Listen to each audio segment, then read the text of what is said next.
Hey co-stars, welcome to another episode of Generation Films. My name is British Ben. Now, the Danube Class Runabout was the main spacefaring vehicle for the crew of Deep Space Nine to travel out into space. That is before the arrival of Benjamin Sisko's pimp hand. Anyway, even though the Defiant did steal the show later in the series, these runabouts, these small starships, were very capable and packed with features such as weapon systems, fire phasers, launch torpedoes, mission-specific pods, and massage chairs. Okay, maybe no massage chairs, but anyway, here is 10 features of the Danube Class Runabout. Number 1, based on the Sydney class model. Now this is a kind of behind-the-scenes type feature, not something in-universe, but it's a good place to start. So when Rick Sternbach started designing the Runabout, he started with the Sydney class model. The Sydney class was the ship that appeared in the Next Generation episode Relics crashed on the surface of the Dyson Sphere, and the model itself was based off of the shape of the shuttlecraft Galileo from the original series. Although the Sydney class was a much larger vessel, you can see from the rows of windows it had several decks. So Sternbach took that shape and he made a variety of concepts. And you can see a few themes constant: 2 windows at the front, a side door for entry, often a pod on the top of the ship. The designs were refined into this concept, which would become the Runabout. And on the finished set, the side door and side windows remained, as did the 2 windows at the front. Sternbach described the Runabout as having the sense of speed of a business jet and the power of a 2-engine bomber. Number 2, size. For a little ship, the Runabout is actually quite big. You may confuse the Runabout with being approximately the same size as a shuttle, which is about the size of a van, but actually it's not. It's a lot bigger. The Runabout is described as a starship, not a shuttle. It was close to double the length of a Winnebago RV at 23.1 meters or 75 feet long. It was also 5.4 meters or 17 feet high. And that's sizable. If you put it next to a house, it would be like this, and here it is hovering over rush hour traffic. Now, despite their size, these runabouts could fit inside the Enterprise D's main shuttle bay, which was actually pretty massive. However, on Deep Space Nine, they had to cut out special docking bays for them from the habitat ring. These runabouts would then be raised on an electro-hydraulic lift for takeoff. According to the Deep Space Nine technical manual, these lifts could carry 2.5 times the weight of the Runabout, which itself was 158 metric tons. To this day, I still do not understand why they needed that lift. Can't the Runabout just launch vertically upward out of the bay using thrusters? Of course it can, but I think they just wanted something cool for TV. Number 3, modular design. The Runabout consisted of a kind of warp sled housing the reactor on the top of the vessel, with then nacelle pylons and warp nacelles coming down to the left and right. The living quarters were at the back, and then the cockpit was attached at the front, leaving a space in the center for swappable mission-specific modules. These modules could house mission-specific equipment such as scientific equipment, power generators, even up to 4 full-size photon or quantum torpedoes. More on that later. The cockpit, which they called the command module, was also actually fully detachable, and it had its own thrusters so it could continue to fly on through space or enter the atmosphere of a planet and crash land on the surface. It could be used as an escape pod in emergency situations, but sadly, much like the forward armed warhead on the Defiant that we got to see in the Han Solo movie but not in Star Trek, we would never see the command pod detach on screen.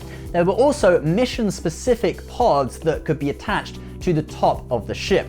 Rick Sternbach described these as sensor pods, and he said that the reason for them was that in the early episode Past Prologue, there was a scene with one runabout chasing another, and you needed to be able to tell them apart.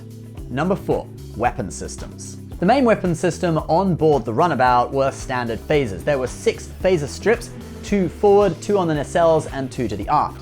But later on, they added micro torpedo launchers that could launch 13.3 centimeter or just over foot-long micro torpedoes. These torpedoes had their own thrusters and could be loaded with a variety of warheads or probes through a hatch in the floor of the cockpit, such as illegal weapons to be fired by Bajoran terrorists.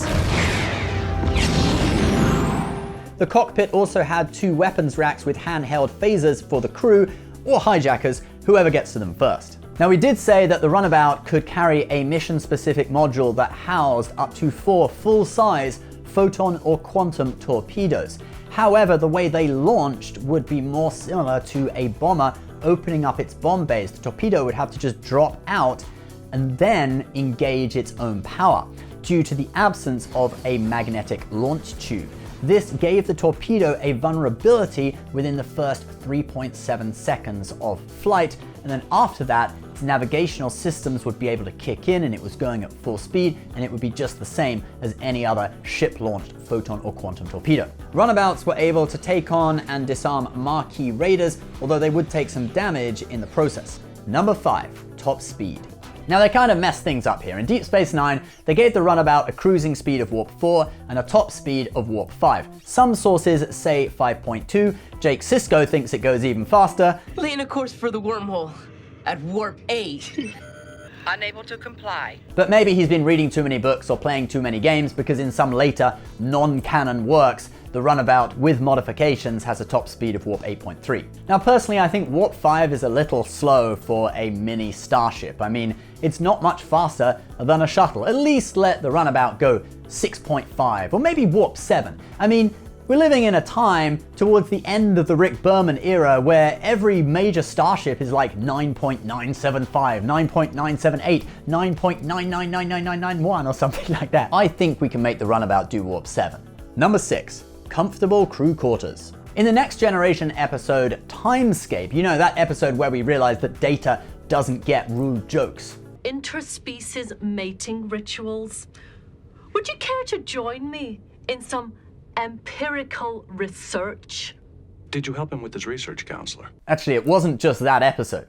And have you noticed how your boobs have started to firm up? Have you noticed how your boobs have started to firm up? Anyway, in that episode, we get to see the rear crew compartment of the Runabout that, interestingly, we never get to see in the whole of Deep Space Nine. The crew compartment features 4 bunks, a dining table, replicators, workstations, a view out into space, and it's actually really big, and it looks like it could house up to 40 people in an emergency evacuation scenario. Number 7. Cockpit configuration. Although the Runabout is classed as a small starship rather than a shuttle, it does not have a starship-like bridge with a command chair and ConOps stations. It has a cockpit instead, also called a command pod, more similar to a shuttle or a primitive 21st century aeroplane. There are 4 stations consisting of 2 primary stations to the left and right. Although the controls can be duplicated on either of the 2 stations, the standard configuration is that the mission commander sits on the left, with his side set to mission command controls, and the right side is the pilot, where the controls would be configured for flying the ship. If the additional aft 2 stations are in use, the one on the left is tactical systems, and the one on the right is monitoring engineering functions. Although often Runabouts were manned by just 2 people. In addition, the cockpit has a 2-person transporter behind the seating area. And some later cockpit designs also included an additional standing tactical station right in the middle of the cockpit. There's also a replicator at the back that makes a wide variety of meals and beverages. One thing I will say about these replicators, they sure know how to make Klingon coffee. Number 8, Jeffries tube.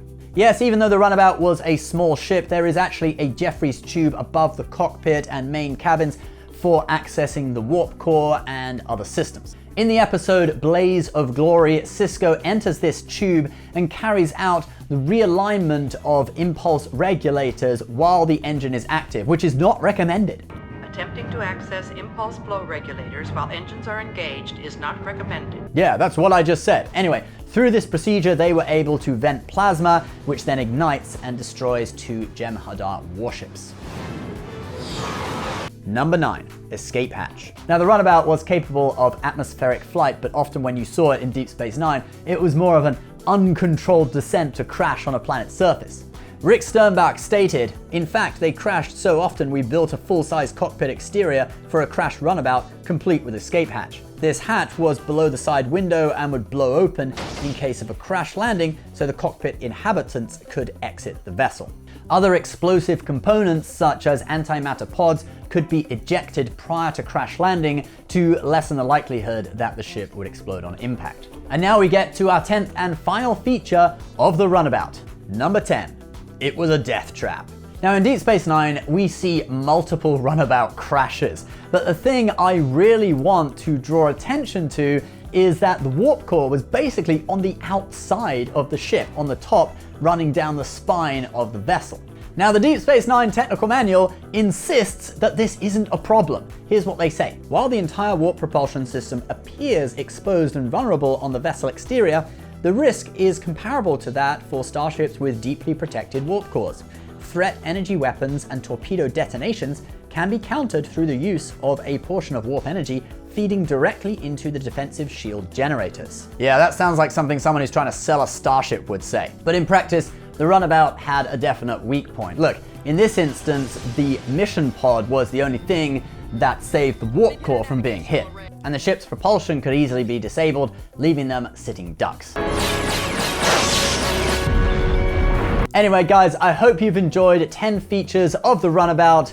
Leave your comments below. Please subscribe to the channel if you're new, and we'll see you next time. Bye-bye.